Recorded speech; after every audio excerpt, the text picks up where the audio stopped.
You're listening to the Slow Ride Podcast.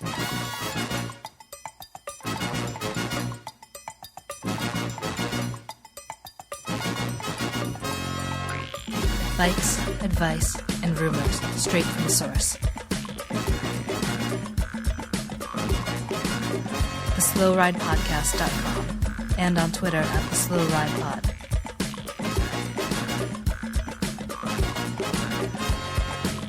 Enjoy the ride.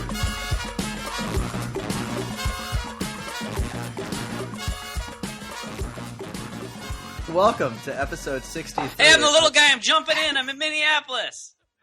This is Tim Hayes in Orlando, Florida. And this is Spencer Howe in Boston, Massachusetts. And you're listening to the Slow Ride Podcast, an unscripted, free-flowing conversation about cycling, news and advice. Guys. Except I jump in and ruin the conversation. That's good. I don't know if you're the interrupter on the show, little guy. You do have the reputation as the interrupter. Do I? Yeah. Yes. It's all over the internet. You need to get on Twitter. If you were able to log on to your neighbor's Wi-Fi, you would then be able to see the all the conversations on Twitter and your Instagram handle currently have. I have an Instagram. It's just boxes of random. Created an Instagram for me. I was only aware of my Twitter account, but that's cool. Well, your Instagram right now is just pictures of random geometric shapes. So cool. That's probably what my Instagram would be if I had control of an Instagram. So, well, I hate to wreck it to you, little guy. We do not have an Instagram for you. I learned my lesson when I tried text messaging the guy that stole your phone, and that didn't go over so well. So, that was nice. Yeah. So, anyway, I hope you guys are doing great. For me, the big news is I have a new apartment here in Orlando, Florida, and I don't know if you guys can tell by the glowing complexion of my face, but I have a serious bout of out-of-town form right now that I've gone on 2 rides in 3 days, and tomorrow I'm going to go on a 4th in 5 days. Is this because you don't have to work the bike shop anymore? You're free to bike again? That probably has more to do with it, and then also just the people I know down here are on bikes. Although, like Chicago, all of the rides tend to start at like 6:30 in the morning, so it's very early. Yeah, how far do you have to ride before you're not in Disneyland? Yeah, isn't the average age down there about 55 plus? Yeah, it's a good 20-minute ride to get out of town, and I'm located like right downtown, so that's not bad. About 20 minutes from the closest monorail stop, but sometimes you can just commute there and get there. Where does the monorail go? Does it just go to Disneyland? It's self-contained within Disney. Okay, so it's not. You can't. Well, it goes lots of places, little guy. It goes to the Epcot. It goes to Disney World. It goes to the Contemporary Resort. It goes to the Polynesian Resort. True. It goes to the Grand Floridian. Where else could it possibly go? Have I ever talked to you about the monorail that was at one point in South St. Paul? Went from South St. Paul to St. Paul. Have we ever talked about this? Wait, there's a monorail that went from St. Paul to South St. Paul? Yeah, yesterday I rode past, there's a plaque in South St. Paul for it, and I rode past it yesterday, and I thought, I'm pretty sure I already talked to Tim about that. It was there in like the 1890s, and then St. Paul City Council didn't want to fund it, so it got shut down. See, that's why you need to have an Instagram, so you could take a photo of that plaque. But, little guy, we're bordering on, you can see the facial expression of our third host, Spencer. Looks really unhappy. It looks... We're starting to get to this riveting wet cardboard part of the conversation. All right, we need to move on. Let's talk about something else. I'll find a link for that. Guys, let's talk about cycling. We had big news this week. We did. Such big news in cycling. We had the biggest news. Guys, we had the biggest news, and I can't believe we've taken this long to touch on it. America's most popular cyclist got a job. He's got a job. He's racing in Utah. He's racing in Utah? Are you pumped? I'm pumped. Hey, Chris Horner is going to take it to the streets of Utah. Ogden, Utah, the worst place on earth. And he's going to go win the, what did they call that? It's the Larry H. Miller Tour of Utah. So America's hardest stage race, I think, is the tagline. So Chris Horner will be battling in the mountains with his group of roadies. Like, I mean, what? Like, he's got a little group of like. I just got think some guys that wear his kit. Yeah, I just think of it's Chris Horner and his others. You know, it's Mary like his Gay supporters. Yeah. Is that race August after the tour? Right. It's after the tour, I believe. So, congrats to Chris Horner for getting into a race. The next big news that we need to discuss, gentlemen, is that the Montreal Cyclocross World Cup supposed to take place 1 week after Cross Vegas. I'm so pumped for this race, you guys. I am so pumped. I live like just a couple hours away. I already planned my weekend. I booked hotels. I got am ready to go. I'm ready to go back to Montreal. It's going to be fucking sweet. Canceled. What? It's canceled. Well, I couldn't hear you. What? Wait, what? Oh, it's canceled? Don't mess with me. Were there trees involved? Are there trees involved in the course? Well, I bet there's trees. I don't actually know where the course is in Montreal, but it's probably a tree thing. Excuse me, is this another example of due diligence being done by a cycling governing body over an important cyclocross race? Well, I mean, they'd never done a race there before, it sounds like, so... So it seems like totally appropriate that they should be a cyclocross World Cup. Let's just read the UCI's press release about it today here. It says... quote, despite final efforts to secure significant government funding necessary to host a high-level World Cup event, this has not been received in time to comfortably proceed. End quote. So that means basically they never had any money, and they were kind of hoping that they would have money, and they gave it a World Cup status anyway, and the money never happened. So, in all fairness, it was the group that does the mountain bike World Cup. So, I mean, they do have history of pulling money out of thin air to get it. But, guys... They couldn't get any cross sponsorship? Any, like, whoever sponsors the mountain bike? Why can't... No, because mountain bikes are, like, lucrative and road racing's dead. And cross is, like, kind of closer to road racing than it is to mountain bikes. There has to be more money in cross than mountain bikes. Nobody watches mountain bike racing. You know what it is? It's because Molson wouldn't give any money to cyclocross. Cyclocross was like, we don't want that beer money. What about... Is Molson the only company in Canada? No, isn't there a... No, that's Wisconsin. I'm pretty sure there's a sheetrock company or something like that. There's a town named Asbestos. They have asbestos. Yeah. Yep. So, anyways, guys, Cyclocross World Cup not happening. The good news is that means everyone can show up in Boston for Adam Meyerson's last race at the TD Mayor's Cup, hosted on the same weekend. Yeah, well, that brings up a good point. Yeah, it really does clear up some congestion in the calendar there. We had Road Worlds happening, we had Gloucester happening, we had the TD Cup happening, we had the World Cup in Montreal happening, all kind of in a 2-week span there, and it's getting a little crowded. But I will say the big disappointment to me, though, is that now there's going to be less European teams coming because... Interbike Cross Vegas is just a one-off.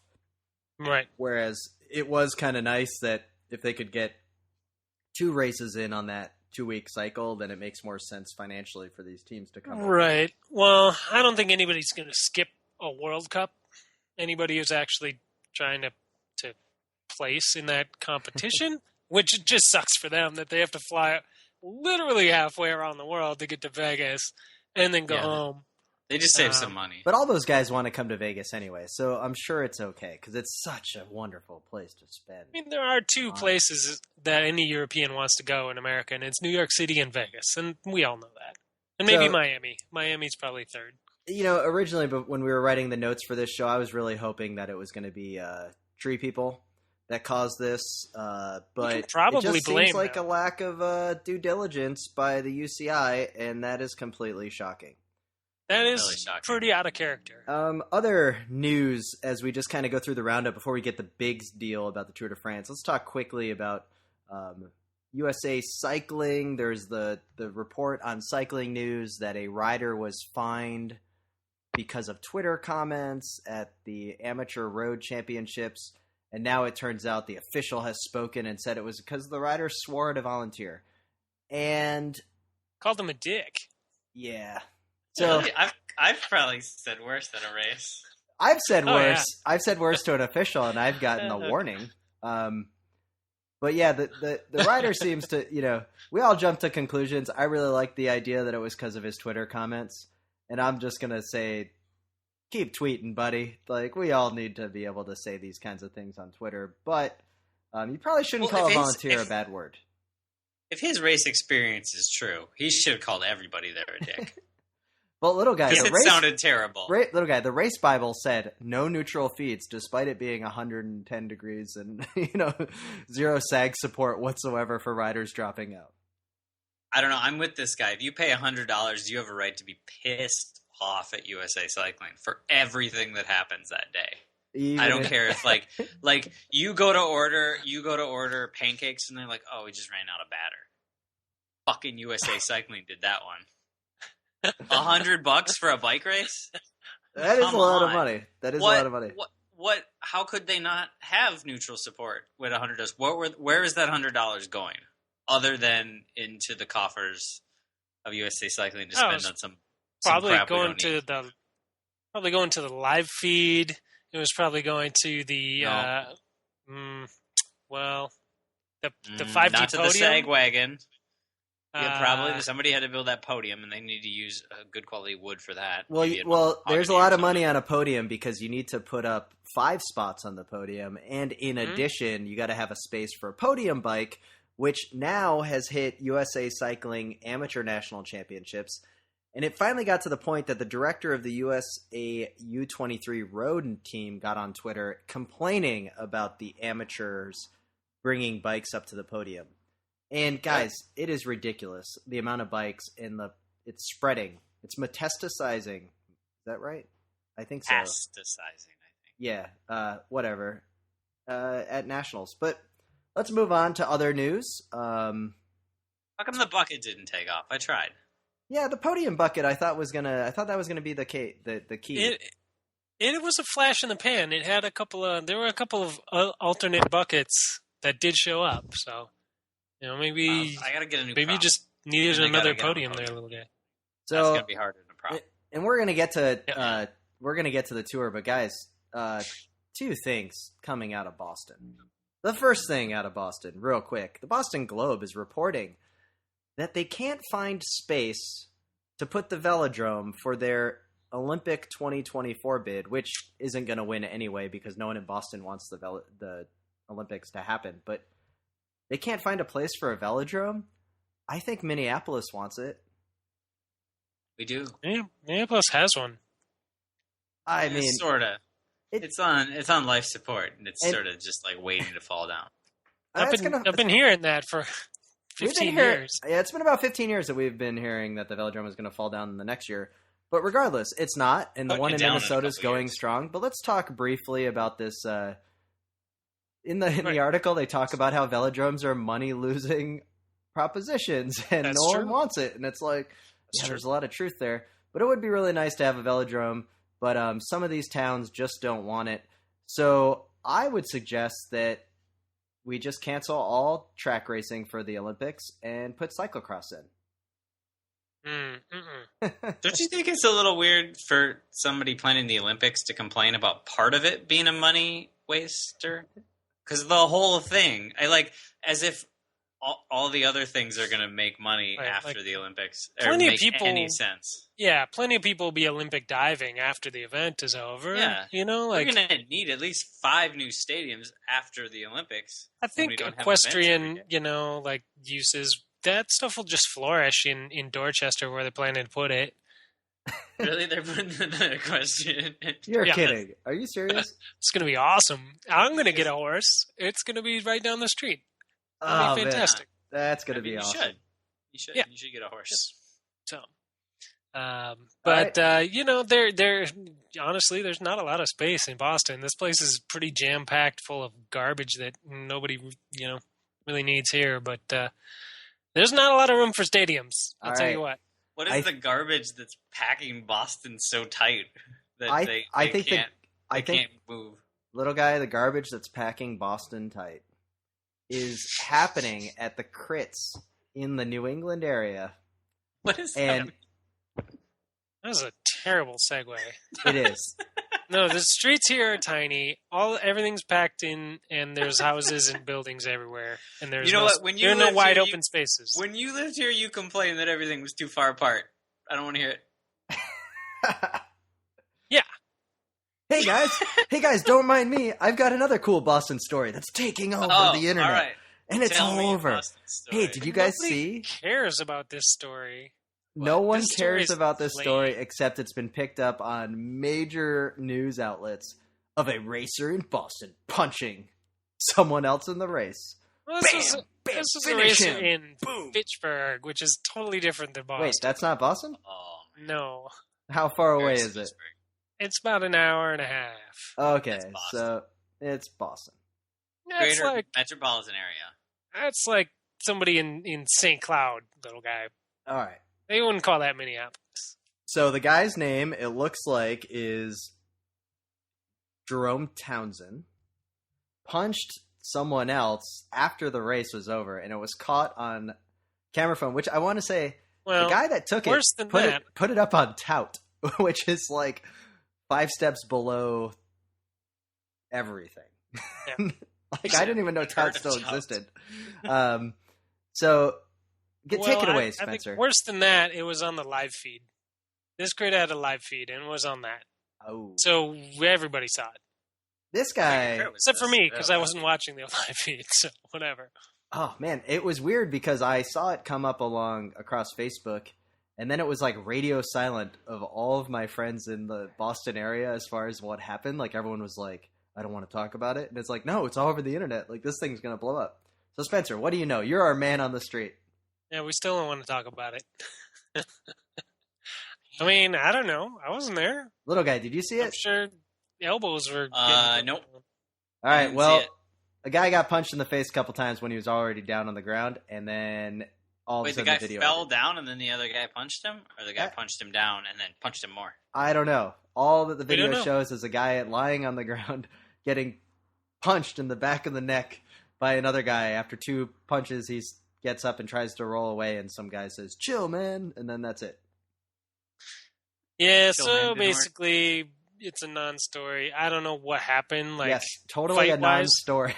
Well, no, not non-story, but like, it's open and shut. Like, he's going to get a suspension. Like, that's what happens if you pull some shit like that during a race. You get a year suspension. You're not going to be racing bikes.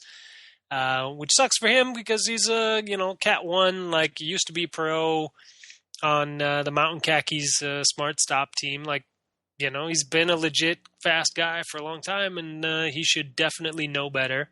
I think he probably regrets his actions. Who knows? You know what I mean? Like, he apologized on his Facebook page today, but it was maybe too little too late. Like, you just don't punch somebody. Maybe that's the best option. You don't punch someone on the live feed. But this made me think of, like, all the stories you hear about people that used to punch each other, like, in races all the time. And, well, it was before camera phones, so... Like T-Town every week, or what? Yeah. So, anyway, that's the story, and his team fired him today. He was racing for the BikeReg.com team, and they fired him via their Twitter account. So, punching at races in New England. That's how they fired him? Wow, I think they let Tim know. Respect for them, and then I lost respect for them. I'm pretty sure they told him in person. Okay. Yeah, they just let me know. Anyways, it was... I'm gonna register day of now because of that. All right, and one final... before we get into the Twitter, guys, it was... we talked about it earlier. It was Amateur National Championships Crit Time Trial Road. The Crit National Championships Amateur were won by Daniel Holloway again. I have a quick question for you guys. This dude has won a ton of races. He's won the last 2 Athens Twilights. He's a pretty big deal. But why is he still in the Amateur National Championships? Like, it would seem to me that with that kind of track record, he should probably be racing at the pro level. His last 3 races he's won. He's won 2 of the last Tour of America's Dairyland, and then he won the Amateur Road Nat Crits. Well, I think we know it's not like there's a lot of like room around on teams. Maybe he'll get picked up for next year. I mean, he won more last year than he did this year. Got a place. here. Yeah, there's a solution. Bike Red just got an open slot. They got a slot. They need somebody. He won 2 Does he punch people? He won. I don't know if he punches people, but he won 3 races at the Tulsa Tough.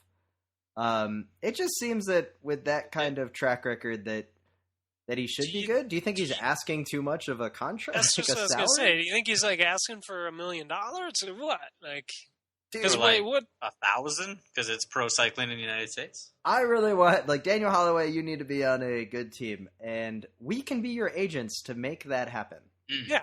We can spin this right. Let us know what your problem is. We should get him on the show, and we can ask him, because I think that we can be the agents of change, because his results are amazing. I mean, he's either asking for a lot of money, or he's just like, nobody likes him. Or it's one of those two things, right? It could be one of those two things, or he doesn't have people that no one likes asking for him. So, like, he needs to have someone like us that no one likes asking for it. That can insulate the situation, right? Like, he needs someone to make him look good. He needs someone to run interference. Yes. Like he's maybe not. Maybe he's a jerk, but we're such big jerks that if somebody meets all of us together, they'll be like, "Wow, that guy's way nicer and he's fast." I just can't. I'm just looking. We're going to be his Taylor Swift to his Kanye, or what? Like Conway? I've never heard of Conway. I've heard of Kanye. Conway Twitty. Oh, are you pretty in tune with the hip what the kids are into there, Tim? Okay. Well, we will work. Guys, he also won the road race at the Sea Otter, the circuit race. This guy's had one hell of a year. Anyways, yep. Daniel Holloway, you know how to reach us. We could totally be your agents, and we won't even take a percentage of your contract. We're just here to. Anyone else has any theories on why you can't get a contract? Let us know. Yeah. All right. You guys want some Minneapolis news? I got one Minneapolis news thing, and it's not funny. It's not funny. Oh well. A pedal pub got hit by a car the other day. Oh, I saw this. And it flipped over. It's not funny. A drunk driver hit him. Yeah, surprise, surprise. A drunk driver hit a bunch of drunk drivers. What I thought was interesting about this story, actually, I did see this, and it's a shitty situation. You never want to see that happen to anyone, right? On any kind of bike, even if it's a moving bar. But the reaction afterwards was so starkly different than when the pedal pub got hit with water balloons. Oh, yeah. That I was like, really? You can hit it with a car, and it's like, oh, hey, man, like, come with us to the hospital. We'll see what's going on. Yeah. Versus, oh, you hit us with water balloons. We're taking you down and smashing your face into the concrete. Well, 4 of those water balloon guys got their stuff thrown out. They all got. Yeah. Obviously. Did the last one guy? We all knew that was going to happen. Well, I think there's one guy left, but he told the cops that arrested him some bad words or something. So there's still one guy that's on the hook. Because I bet those cops are really nice guys. I'm surprised he wasn't friendly to him. So I was surprised that the pedal pub got hit and that they arrested the driver right away. Because usually when a driver hits one person on pedals, the driver says they didn't see him and they let him off right away. Uh-huh. Is the usual thing, even though it's still run into some. But if you hit a group of cyclists all joined together with beer, it counts as a traffic violation. It turns out. This reinforces. And he's the drunk driver, not the 8 drunk people. Well, in fairness, the people that are on the pedal pub aren't steering; they're just letting everybody know that how much fun they're having. They're powering it. So are they driving? They are. Could get them on a technicality. I don't want anyone. Maybe to they're get going hurt. too fast. But it's one of those things. It's funny and it's not. It's sad at the same time. But it's still very pedal sad pub because someone could have gotten really hurt. But like you said, it is the pedal pub, which those things just attract danger. They attract water balloons, and it seems to attract drunk drivers at 10:30 at night on a Friday night across the Hennepin Avenue Bridge, which is really scary because it could have been just one bike. You were there in the city, little guy, so you saw all the news reports on it, I'm sure, and heard all the chatter. How many of those people on the pedal pub were wearing their helmets? Probably none. And I'm sure the cop didn't ask them. Like, if you get hit on a bike, the first thing is everyone's like, "Were you wearing a helmet?" As if you rode around asking for it. Please hit me. I'm not wearing a helmet. It's how many years? Maybe they were asking for it. They were probably asking for it. I know we've talked about this before and how that is a pet peeve of all of ours, that when a bike gets hit by a car immediately, it's not, hey, who was at fault? Was there a red light run? It's always like a cyclist wearing their helmet or a cyclist not wearing their helmet. Like, that's the qualifier. Yeah. Like, how long did it take for cars, like, in accidents written in newspapers that say, like, a driver not wearing his seatbelt? Because now it's just assumed that drivers are wearing the seatbelt, and then every now and then they maybe mention it. It just seems well, like... it's only mentioned they're not wearing their seatbelt when it's like a driver was thrown from their car and impaled on a tree. They weren't wearing their seatbelt, you know? Yeah, I think it all changed when the automatic seatbelts kind of became the standard in most cars. I mean, we've talked a lot also about... helmets and our own personal feelings on those, and like the helmet Nazis, and kind of this whole idea, and like what I have a personal peeve about helmet Nazis. I think it's distracting to getting more people on bikes when people are like, "Where's your helmet?" and very rude to newbies. Yeah.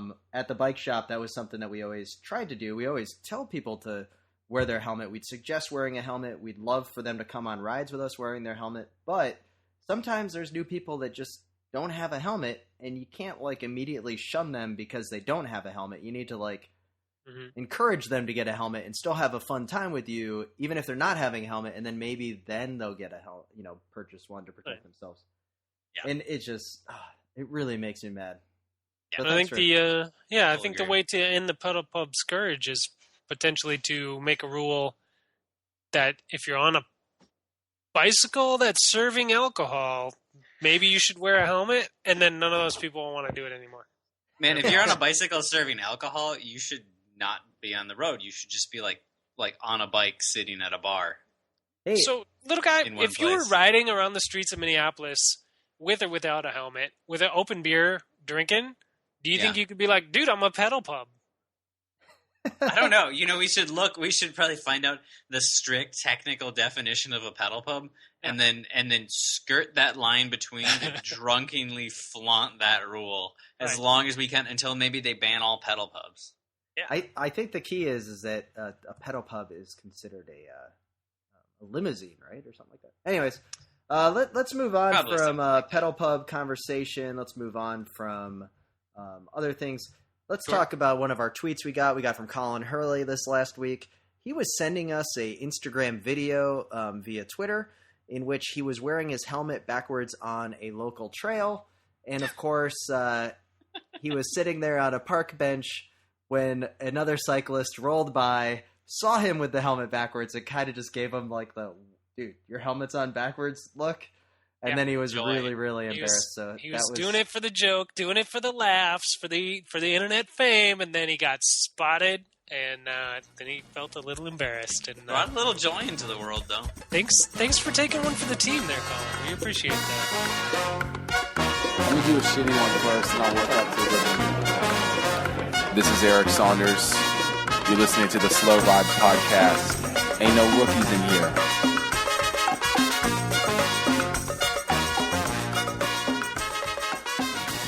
And in other news, I mean, guys, Twitter's been kind of blowing up lately with Dan Craven not being announced to the Europe car team. Like to thank a couple of the people Tour de France? Yeah. Sorry, the Europe car, not for the Tour de France team. A lot of people... They have the Tour de France team, and then they have the not for the Tour de France team. They announced he made it! He did it! Although we thought the team was going to be all filled with Thomas Voeklers, Dan from NAM did not make the Tour squad. Yeah. Hopefully he'll be on the Volta again, but thanks to everyone that tweeted us. And then also Roxanne King today was telling us about how annoyed she was that only 3 Americans are in the Tour, and we're not going to be able to see Ted King or... Ben King? Ben King. Ben King and Ted King. And we're the Americans in the Tour. We got Tyler Farrar. Andrew Talansky. Oh, yeah, Talansky. We got TJ, and then we got Dan Martin. So there's 4. Oh, yeah, 4. That's not bad. Why is everyone saying 3? Is Bush? And no, there's only 4. He didn't make the team. No, and then neither did Danny Pate of Sky. So, anyways, the big news is there is definitely Andrew Talansky is going to be in the Tour, rocking the all-new Garmin Cannondale limited edition green jersey. Oh, thank God. What do you guys think of that? What do you guys think of that? Change it up a little bit for the tour. Everybody seems to release special kits now. Yeah, that happens all the time. I don't care. It made sense when Once just switched back and forth between the pink and yellow for the tour and the Giro, but like well, now it made a little everybody's sense got for Saxo Bank. Why do they Made a need to little sense release for it? Is there a reason why? Like, it's not like their jersey clashes with any of the colors. Obviously, is it just the money grab? I think it's just a money grab. It's just so you can put out a press release, and people will go, "Oh yeah, Garmin, they're still a team." I kind of like the jersey because it's not going to be the black that everyone else is wearing. I also like it because it highlights the Argyle again. I felt for a while the Argyle was being hidden, and it's nice to have that back a little bit. So maybe that's nice to that's just have part a of the thing. jersey. And I'm known for my fashion sense. Since the Cannondale and the Garmin merged, they did the Cannondale style jersey for the first half of the year, and now they're going to do a Garmin style for the rest of the year. You think that's part of the written into the contract? Garmin style. So, guys, before we get into the tour, Roxanne King wants to know, does Andrew Talansky have a chance at the tour this year? I think that's part of the tour. I'm going to check him off the list right here. Talked about him. No chance. All right, we don't have to talk about that anymore. All right, thank you. So, guys, the tour is coming. And we are playing a velogames edition once again. The loser. This is my one. This is it. The losers of velogame among the three of us. So the one winner gets to win. The one winner gets to write. Yes, that's true. Gets to write a paragraph that we must read verbatim. So I hope you guys are getting on your reading glasses because you're going to be reading a paragraph from me as the president of the Capital City Meets Squad, which I am bringing the A game. I have gone above and beyond. I have looked at contracts that were expiring. I've looked for people that may have personal disagreements with, who may be a perfect solution for my team. So are you guys nervous? Not at all. Not really. I'm only nervous that I'll think I get a really good team, and then I'll see Spencer's team, and it'll be the same team. it'll be 5 guys are the same between our teams, and then the other 4. And then those 4 will be the 4 guys on my team that all fall down. Yeah. So, gentlemen, I don't know. So everyone go to velogames. We have the code on our show notes, and we'll get it out there. Maybe we'll read it later in the episode for you. Probably should pull that up, Tim, at some point. Well, I don't know where it is. Maybe. Find us on Twitter. Possibly. And get in our velogames because we're also going to have other prizes we're currently securing. Also, on stage 16, we will be running our world's famous hashtag 16th place contest. Oh, man. And that is the ultimate stage for this year's tour. tour. Stage. So, guys, off the top of your head, I thought it would be kind of fun for velogames going into it. Who we think someone like you guys would have. So I'm going to pick Spencer and Little Guy, someone that I think you're going to have on your velogames team. Okay. And we're not going to go through the whole teams because obviously they haven't been released yet. But for example, Little Guy, you haven't picked your team yet. So I'm going to willing to bet that you're going to sink low and you're going to still take Nasir Bouhanni for the sprint, even though he crashed on Sunday and is all cut up at the French National Championships.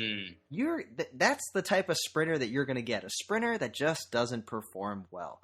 So, Little Guy, you're going to be taking Bouhanni. I don't think I'm going to take Bouhanni. I don't know who I'm going to take as a sprinter. I got to dig deeper because I don't want Cavendish. I don't want Bouhanni. I mean, that's it. Is there any Greipel? So I don't want Greipel. You don't want to win.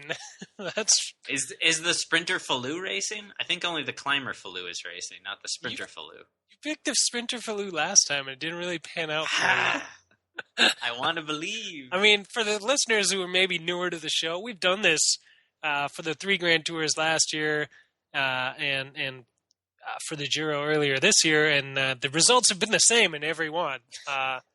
Tim has taken the 3rd step on the podium. Hey, Little Guy, at least I'm there. And I have taken the top step. So I'm looking forward to my 5th victory. And you guys are going to have a good time reading my paragraphs. You're like the Adam Hansen of winning. Yeah. Well, that actually brings me to the next thing, is that, Spencer, you're going to be taking Adam Hansen on your team because you like stability, you like longevity, but you just don't like performance. I also like Belgian teams, but not Belgian riders. Okay. So foreign little guy, riders on Belgian teams. Okay. who am I gonna have, little guy, and who's Spencer gonna have on there? Well, I have to look at my team from last year to figure out who you're going to pick this year. That's true. So I don't remember who I picked last year. I'd probably pick Nibbles. Yep. I bet you're going to pick Nibbles. Jean-Christophe Renard, you're going to pick him. There's no doubt about that. And you might pick TJ as a joke. But like a little serious at the same time, little love-hate sort of thing going on. Well, my there. team is already You'll selected, like and make I'm fun not. of them, and then you'll be like, I'll say this: I guess I got is that I have selected my team, and I promise you guys right now, I will not be changing my team from what it is right now. So I will. So no Kittle. I bet you're going to pick Lauren Dam too. That's a good selection. Oh, look at the little smirk. He totally picked 10 Dam. I did not pick 10 Dams, but now I wish I did, and I can't change my team because I just. So Koenig, probably Koenig. Yeah, probably definitely Zubeldia. I don't know how you're going to pick all these. Definitely has climbers, Zubeldia. He's got guys know. TJ. He's got Zubeldia. He's got Quintana. He's got. You guys have. His sprinter is Greipel. Let's see. All right, here. so how many guys do we need to pick? 9. The rest of them are random movie star guys. Oh, they're probably all. Jean Gadret is not random, guys. You know, see, there you go. You're digging into the deep little guy cuts. 5 years ago, it wasn't random. All right, I was looking at the start list. There's like 30 guys starting this race who finished top 10 at a Grand Tour. Oh, that's insane. Guys, without a doubt. And did you see? No. I was surprised today. Iran is riding. He's on the start list. I didn't even think he was doing the tour. For Quickstep? He's going for the double. Well, I mean, let's talk about this, guys. But if he's in good form, that could really throw things off. Like, I did not expect that. Inner Ring ran an article today about the stars aligning. Let's talk about this real quick. That it truly is. I don't think that there has been a Tour de France that I have been this excited for. And I'm excited for this tour for multiple reasons. The first off, very limited time trialing. Time trial, not that big of a deal. Just enough of a distance to mess up the AG2R guys, who are going to have 3 quality racers in the tour. And then there are the big 4. We have Quintana, we have Froome, we have Nibali, and we have Contador, right? But you know what? I'm sick of this big 4 crap. Can we not talk about the big 4? We can easily add like 8 more guys, like you were saying. I mean, we can add more than 8. That's what's crazy. Yeah, this tour is stacked, and it's going to be great. There's so many great little stages here and there. There's cobbles. There's excitement in the air. It's going to be fantastic. And little guys should be pumped because there's only like maybe 4 or 5 sprint stages in the whole thing. I'm really pumped because, like you guys have noted, I can't pick a sprinter. Even if given the opportunity, I will sort of like my mouse will just sort of drag over and pick a Fallout. Don't know what happens. So, guys, I mean, well, in particular, little guy, who do you have?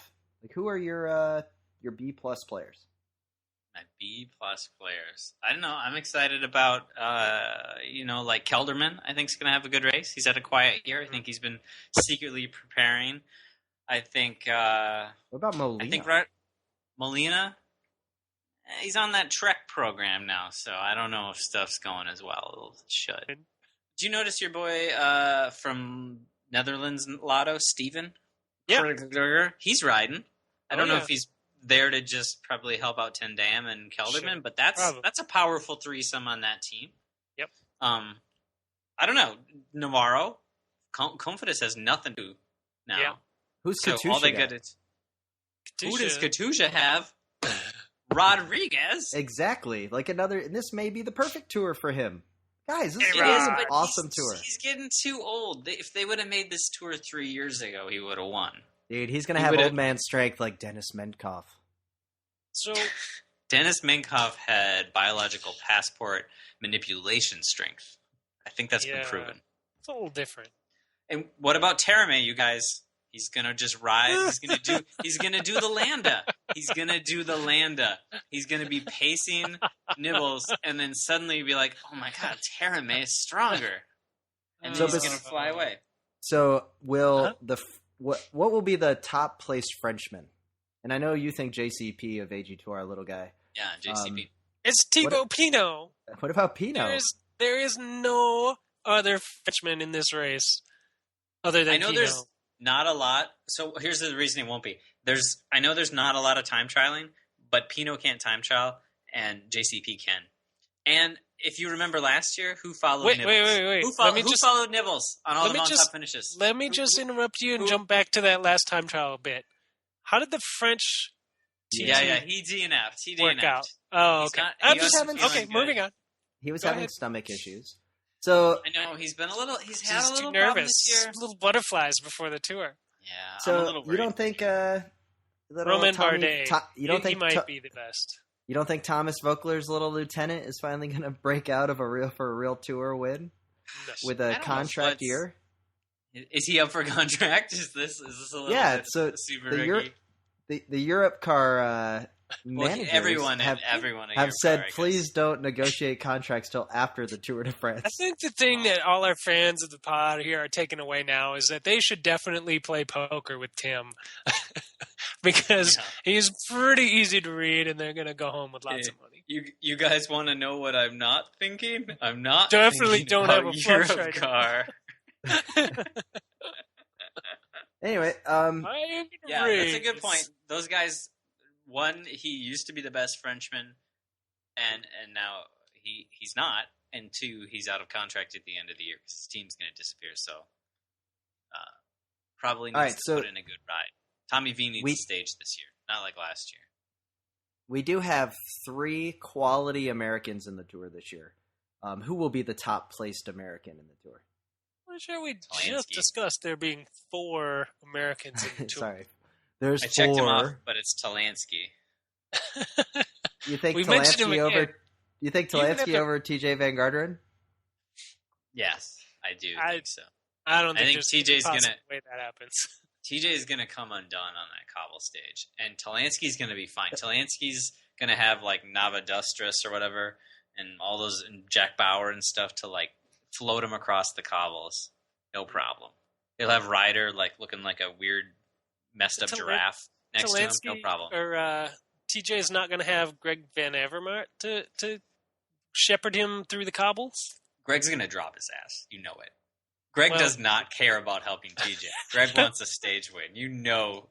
Greg Van Avermaet does not seem like the kind of guy that was like they're probably like, oh, you should help TJ. And he's like, what? Oh, I didn't hear you. What? Oh, I didn't hear you. Sorry, I broke away. GVA is not a team player. You heard it here first. GVA does not. Podcast. TVA. Oh man, they've got so many acronyms on their team. Yeah. Anyway. So we'll ask him. We'll see if we can't get him in the live show in Richmond. We'll ask GVA if he is indeed a team player or not. We can ask him right after you destroy TJ in arm wrestling. He obviously caused that microfracture in Gilbert's knee or whatever, because Gilbert was like freaking like complaining, I'm not on the tour team, I feel really good, and then the next day, he's got a microfracture, he's out. Shh, everyone's quiet, and now GVA's been riding well, podium at the Belgian Championships. So I don't know how to segue from this other than that yes, you need to ask GVA when you are taking on TVG at the Richmond UCI World Championships. Damn it! I missed the RVA in the arm wrestling. So, but the big question here, guys, is Contador going to be able to get the double with the team that he has selected to bring with him? He's bringing 4 guys from the Giro, which begs to question: were any of those 4 guys really any help to Contador when he really needed it at the Giro? Besides Michael Rogers, no. But I think Basso wasn't really there. Okay. He's going to be better. I think he's going to be better here. Kruzer's going to be better. He did well at the national championships, and Micah's been riding pretty well. Kreisinger? I thought he had a case against him. No, that got that got dropped like 2 weeks ago. If you listen to a Slow Ride podcast, Slow Ride podcast had a really good piece about that. If you listen to the Slow Ride Real podcast investigative from a couple journalism. weeks ago as well, you will hear me saying exactly what I'm going to say now, which is Contador is going to crush it this tour, and his whole squad that he's bringing rode the Giro as training. He didn't need them in the Giro. He needs them for the tour. but they're going to be in tip-top form, and they're going to destroy faces. They look pretty good. His team looks fairly strong. Yeah. Is this Tour de France going to be better than the first Tour de France we collectively, the three of us, enjoyed watching the first time together? Of course, I'm talking about Jan versus Lance, when Jan was in that beautiful Bianchi kit and the tears and just the crashing on the time trial stage. Is this going to be better than that one? Because there's a lot of awesome. I mean, we do have the stage to gap, the descent, the stage to gap, and it's the 16th stage. Mm-hmm. So who's going to be the Beloki? Whose career is going to end on that descent? It's probably Rui Costa, but I don't. It's going to be somebody on Tim's team. We know this. Someone got the black spot from Tim, or it's going to be this, or it's going to be a Frenchman, because it's going to be a tragic. The other magic to remember about that day where Beloki crashed is who won that stage. Vino, I think. Vino won that stage. Zubeldia's never won a stage. No, he's never won anything. Do you think Zubeldia's won anything in his? I don't think so. I think he's been a consistent top 10. You guys hold on. Hey, little guy, contact the news desk. Let's get an investigative report on Zubeldia. He's got a lot of top 10s. That 2004 tour, guys, that was when Lance got attacked by the Musette bag. And I am still waiting for the debut. Okay, sorry. I'm still waiting for the debut 7-inch from the band Lance and the Armstrongs about that incident on the Tourmalet, the love song that was written between that little boy to Lance Armstrong. Yep. And I'm still waiting. I penned the lyrics. I wrote the chords, but I couldn't get the band together. I was down to be Lance, but nobody else wanted to be the Armstrongs and back me up. So. Okay, I got it. Zubeldia's got 2 wins in his career. He won the prologue, so he's actually had he's had a win, but he's never had in a mass start race to the Tour de Leon in 2010, and then he won the general classification. So a race nobody cares about. But then this is a guy who's finished 4th in the Tour de France. He's 4th, 5th, 6th. 8th twice in the Tour. How many top 10s in the Giro or Vuelta does he have? He's got a lot in the Vuelta too, I think. I don't know. Let's dig a little deeper. Ivan Mayo got popped for EPO. Tim liked him. Oh, that's great. That was sad. Hey guys, when I was moving the other day, I did find my old Euskaltel hat that I wore when the Star Tribune did the cover page shoot. Messenger fashion in Moment of fame. Mm-hmm. Yeah, it was pretty good stuff. So we did get a review on iTunes last week. We'd like to thank a shout out to Legstrom, who says the best cycling podcast, 5 stars, funny, informative podcasts that discusses weekly topics in cycling. I love the side stories and banter. Hosts have great chemistry. Keep up the good work, boys. Probably was listening to that episode when just me and you did it, little guy. That's a pretty glowing review. Yeah, that's a really good review, and I should have just interrupted my reading of it to really drive home the point there. But I'd like to thank anybody that writes us reviews, and you can always leave one on iTunes. That helps us in our ranking. We've dropped down to 114th place in the amateur ranks. What? Where's Fatback Radio? I think we have enough upgrade points to get into the professional categories. I think we got to upgrade. Good stuff there. I just want to say one thing I just noticed looking at the Tour de France start list.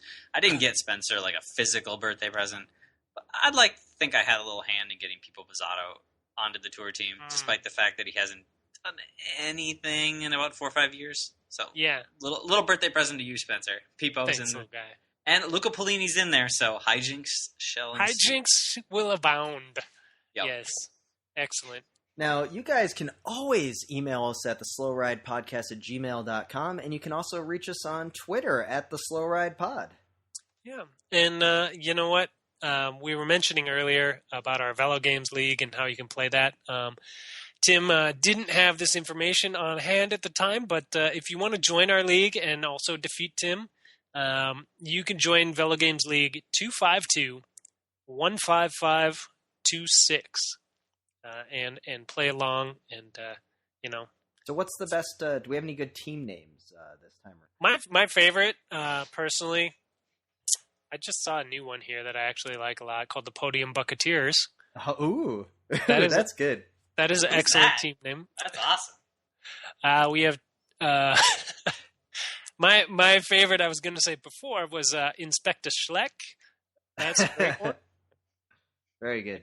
I do appreciate that. And then Team Cuter Pro. That's a pretty good name. What else do we got here? Don't we have the 5-bike podium team? We do. Like 5-bike podium is a pretty excellent name as well. Little dig at the show, I think, on that one. Thanks for that. So yeah, keep the entries coming in. We got 30, 40 people in the league right now. We'd like to see a few more. We'll duke it out. We'll probably throw some kind of small token medal podium prize to whoever wins. Big upset here. I'm working on that medal right Guys, now. we do have the Pedal Pub Pirates on there. Oh. Hey, we'd like to thank BK1 for the use of the track Tema Do Cannibal off the album Radio Do Cannibal on Rhymesayers Entertainment for that sweet outro. Also like to thank all of our listeners who have subscribed on iTunes and Stitcher. Mm-hmm. And you can also leave us a review. That also does help us. But most importantly, remember, always, always, always wave at your fellow spandex clown suit wearing nerds that you pass out on the road. And as for us, we'll catch you again next week. And don't be that guy on your next loco ride. Which Bye-bye. Is like me now. And guys, I haven't ruined a new ride yet. So I gotta get going. Because I gotta ride tomorrow. Yeah. I'm pretty sure we've heard some rumors that already. Yeah. There's this guy that won't stop yapping about monorails on the ride. Jeez. The Slow Ride Podcast. Bikes, advice, and rumors straight from the source. TheSlowRidePodcast.com and on Twitter at TheSlowRidePod.